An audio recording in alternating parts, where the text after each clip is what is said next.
Let me start with Iranian nuclear plan, because there are very worrying voices from the American administration recently that makes us think there's a deal cut about Iran will not interfere or will help the US in Iraq, and the trade-off will be acceptance by the US of the nuclear plans of Iran.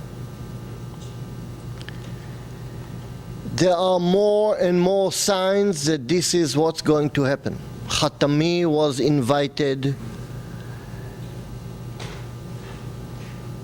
Ahmadinejad was given a visa to visit the United States and to speak in the United Nations.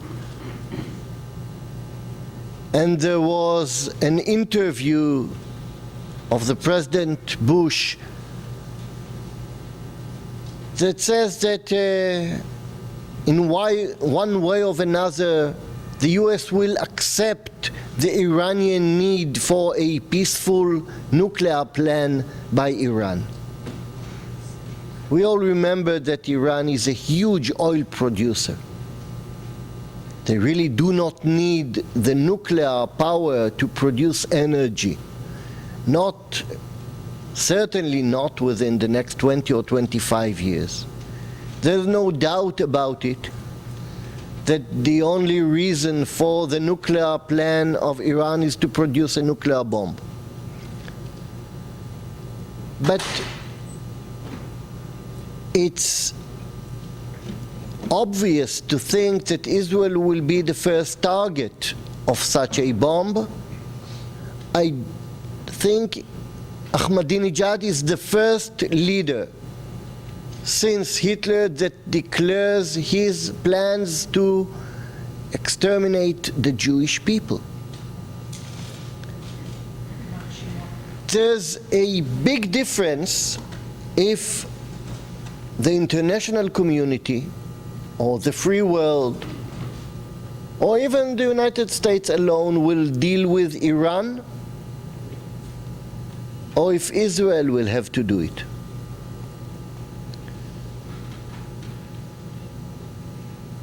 The main difference is that the United States can do it with conventional weapon. I'm not sure that Israel can do it with conventional weapon. So this will change the whole situation maybe in the world. That's why it's so crucial that we will not be left alone on this issue.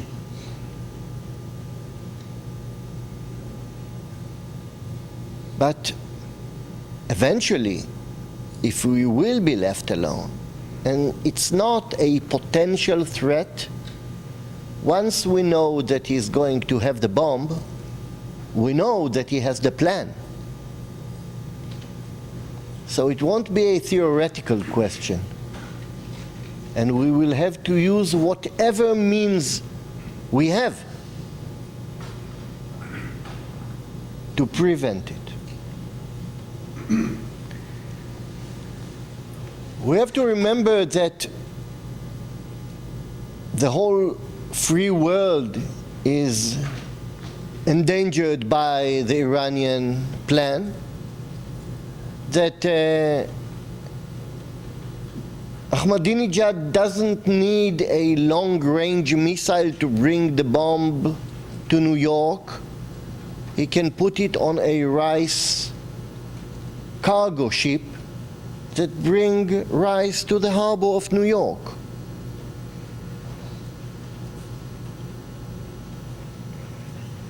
But these risks are not always enough for the free world to take steps.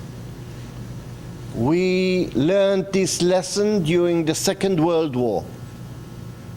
The plans were clear, the dangers were clear, but the free world was reluctant to prevent Hitler from going on arming Germany, and starting step-by-step take all over Europe. I am afraid that the free world will be reluctant to take the necessary military steps. The Iranians are not going to surrender to any diplomatic pressure or to sanctions. There's only military way to stop the nuclear plans of Iran.